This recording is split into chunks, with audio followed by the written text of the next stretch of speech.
नमस्कार, the deep dive में आपका स्वागत है। आज हम अपोलो माइक्रो सिस्टम्स की Q1 FY26 मतलब पहली तिमाही के नतीजों पर जो बातचीत हुई है उसका विश्लेषण कर रहे हैं। जी ये कंपनी डिफेंस इलेक्ट्रॉनिक्स और सिस्टम्स में एक अहम भारतीय कंपनी है।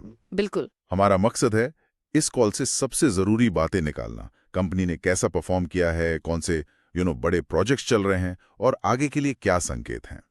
ये उन लोगों के लिए खास तौर पर उपयोगी होगा जो भारत के डिफेंस मैन्युफैक्चरिंग सेक्टर और उसमें निवेश के मौकों को समझना चाहते हैं। सही बात है। तो चलिए शुरू करते हैं। पहली तिमाही के जो नतीजे हैं वो तो काफी प्रभावशाली लग रहे हैं। हाँ, काफी अच्छे नंबर्स हैं। रेवेन्यू 46% बढ़कर 134 करोड़ रुपए हो गया और प्रॉफिट मतलब पैट वो 110% बढ़कर 18 करोड़ पे पहुंच गया। जी हाँ, ये बहुत बड़ा जंप है, 110%। वाह। और साथ ही उन्होंने 113 करोड़ का अपना पहला बड़ा एक्सपोर्ट ऑर्डर भी सिक्योर। ये तो बहुत बड़ा शेयर लगता है। हाँ, 63% काफी ज्यादा है। इसका मतलब है कि अपोलो सिर्फ एक वेंडर नहीं है, वो DRDO के क्रिटिकल मिसाइल प्रोजेक्ट्स का एक तरह से इंटीग्रल पार्ट बन चुकी है। ओके। ये उन्हें फ्यूचर अपग्रेड्स और नए प्रोग्राम्स के लिए भी एक मजबूत पोजीशन में रखता है ना? बिल्कुल। कॉल में किसी खास प्रोजेक्ट पर ज्यादा फोकस था क्या, जैसे मेगेम? हाँ, मिपी हैं। DCPP मतलब डेवलपमेंट कम प्रोडक्शन पार्टनर। जी बिल्कुल, यानी डेवलपमेंट से लेकर प्रोडक्शन तक साथ काम करेंगे। और अनुमान ये है कि करीब 2000 करोड़ का ऑर्डर दोनों में बढ़ सकता है। 2000 करोड़? अच्छा। और खास बात यह है कि अपोलो सिर्फ इलेक्ट्रॉनिक्स नहीं, वो पूरी माइंड बना रहा है, पूरी की पूरी। ओ अच्छा, ये तो बड़ा स्कोप है। ऑर्डर कब तक आने की उम्मीद है? उम्मीद है इसी फाइनेंशियल ईयर में आ जाएगा। ठीक है। और मेगजेम के अलावा क्या QRSAM या टॉर्पीडो जैसे प्रोग्राम्स की भी बात हुई? हाँ, बिल्कुल हुई।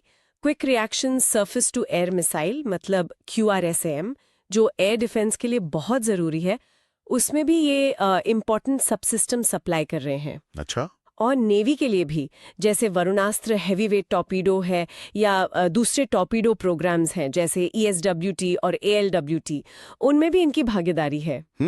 तो मतलब नेवी की ताकत बढ़ाने में भी इनका रोल है। समझ गया।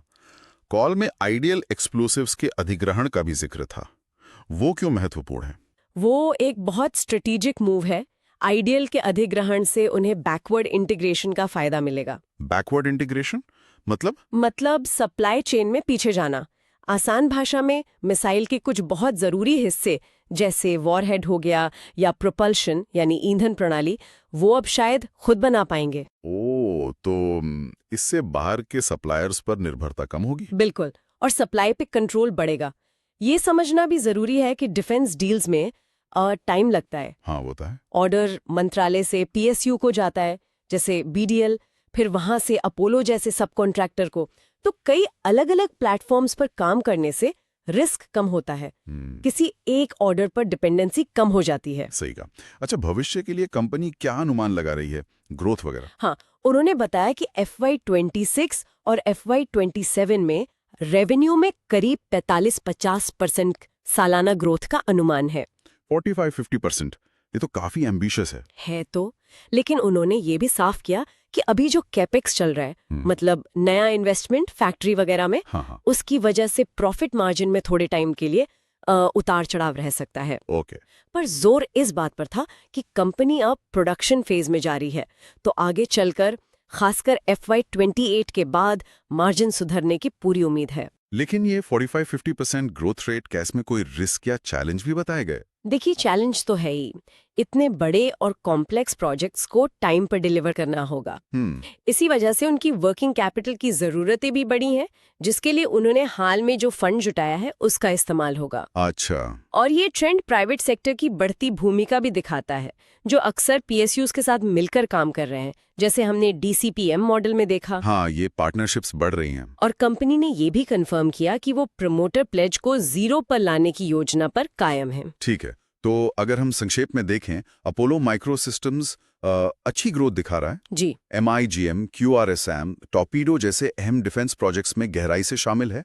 आइडियल का अधिग्रहण स्ट्रेटेजिक है और एक्सपोर्ट पर भी फोकस है। बिल्कुल। भविष्य की राह में थोड़ी कॉम्प्लेक्सिटी जरूर है, लेकिन ओवरऑल दिशा तो पॉजिटिव ही दिखती है। हाँ, पॉजिटिव दिखती है। और यहाँ एक सोचने वाली बात ये भी निकलती है कि जैसे जैसे भारत डिफेंस में आत्मनिर्भरता और एक्सपोर्ट बढ़ाने पर जोर दे रहा है, तो अपोलो जैसी कंपनियां वो बड़े लॉन्ग टर्म डोमेस्टिक ऑर्डर्स को सिक्योर करने और दूसरी तरफ शायद जल्दी मिलने वाले लेकिन छोटे एक्सपोर्ट अवसरों का फायदा उठाने के बीच ये बैलेंस कैसे बनाएंगे? अच्छा सवाल है। इस बदलते हुए माहौल में उनके लिए कौन सी क्षमताएं, कौन सी कैपेबिलिटीज सबसे ज्यादा जरूरी हो जाएंगी? ये देखना दिलचस्प होगा।